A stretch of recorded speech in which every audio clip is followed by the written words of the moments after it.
Hello Taurus, and welcome to your January 2023 astrology forecast. Happy New Year. This video is for Sun, Moon and Rising Taurus. Your sun sign is what motivates you, your moon sign is more your internal world, and your rising is your external world. So Jupiter moved into the sign of Aries in December, 20th of December 2022, and will stay there until May of 2023. And this is in your 12th house. This is about knowing that you are protected with Jupiter there, because Jupiter is about luck, opportunities, and wisdom. So here in this 12th house, it's telling you to be open to your higher self, listen to your intuition, and also protects you with the choices and how you are moving along and what experiences that you're having. It gives you so much of wisdom. It is a time for also though seeing what doors that you close, but know that these doors are closing for new doors to open. That's the protection of Jupiter.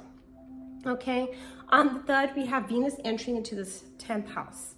So this is all about your career, your goals, your dreams and ambitions, and what you see going forward into the future.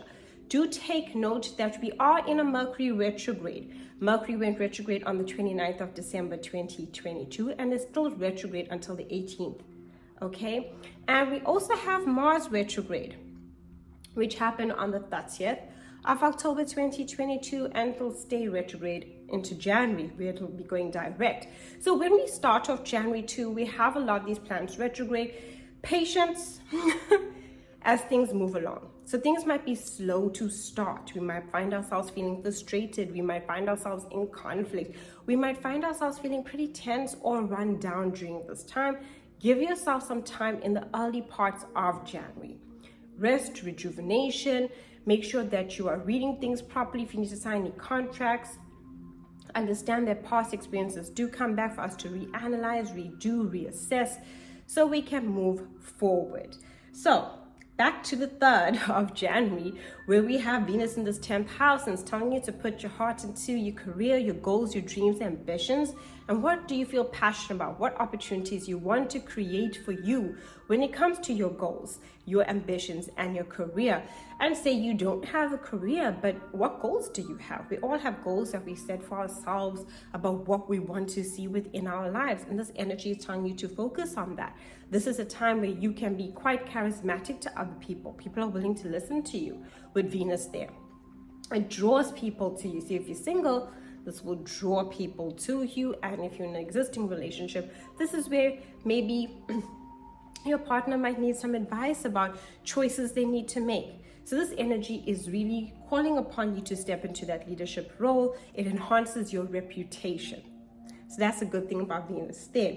Then the 6th, we have a full moon happening in this 3rd house, where you might feel mentally overloaded, like you're thinking a lot and thinking about different things, maybe even a lot of things that you need to do. Full moons are times about releasing. And what do you need to release? Maybe from your to-do list. What do you need to release when it comes to your thoughts and patterns are no longer serving you? What do you need to release in your environment? There's also a great time to check out your environment and what changes you want to make, whether it's your work environment, or maybe it's a place that you visit, a specific mall, and maybe it's no longer working for you and there's a new place you want to go to. This is about creating changes. This is a great time for completing any projects that you've been working on, or anything that you've been learning can come to a completion. Watch your communication around that time. It's a time where you might feel you need to say or express certain things, but watch the way that you do express them, because we're still in that Mercury retrograde and Mars retrograde at that time. Then on the 12th, Mars goes direct in your 2nd house. Thank you. Tauruses will be happy for this, because Mars direct here is telling you you now can have the energy to take action when it comes to your finances. Mars retrograde was having you redo, reassess, revise, see how you want to change, what action you take when it comes to your finances and your skills and talents, which earn you income. So now with Mars actually going direct, you can move forward with it. You can take action when it comes to your money. You can take action on what you see of value. This is a time where you can feel very motivated financially. After all the changes and reassessments you've been through, you can now pick up the pace again. Obviously, Mars will still be slow around the 12th, but as it picks up pace, You yourself will also pick up pace about the ideas and what you learned during the retrograde. Now on the 18th, Mercury also goes direct in this 9th house, and this is great for expansion and knowledge. And this is great for any plans that you have of what you want to do to expand and see growth within your life. It's also great if you want to take a trip. Really good time for that there afterwards. On the 20th, the sun will enter into your 10th house of career. This will be illuminating this energy of your career, your goals, your reputation, and what you truly want to go after. On the 21st, we have a new moon. Also here, assisting you and helping you when it comes to your career, your goals, your reputation, what motivates you, what changes you want to make when it comes to your career, what changes you want to make when it comes to your goals, what new ideas and manifestations you are feeling inspired about when it comes to your career and the goals that you have. So don't just think career. Remember, it's about the goals. We all have maybe your goals to eat healthier, right? This would be something that will make you feel, yes, I can really do this. This is an idea that comes to me and I can grasp the concept and I can put it into practice into my life. So think about goals which are different for everyone, and we can work with those things. Now on the 22nd, Uranus goes direct in your first house, and this is great. Uranus has been retrograde for the past couple of months, so this will be a lot of internal changes.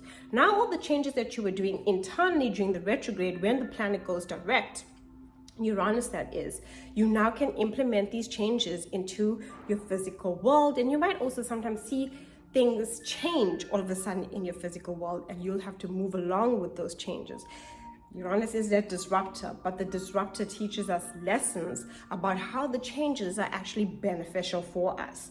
On the 27th, we have Venus now in this 11th house, and this is great for connecting to your groups, your friendships, the people that you want to work with, and collaborations. So it's really good. It brings love, harmony within your friendships, within the different groups, family groups, work groups, the social circles that you move in.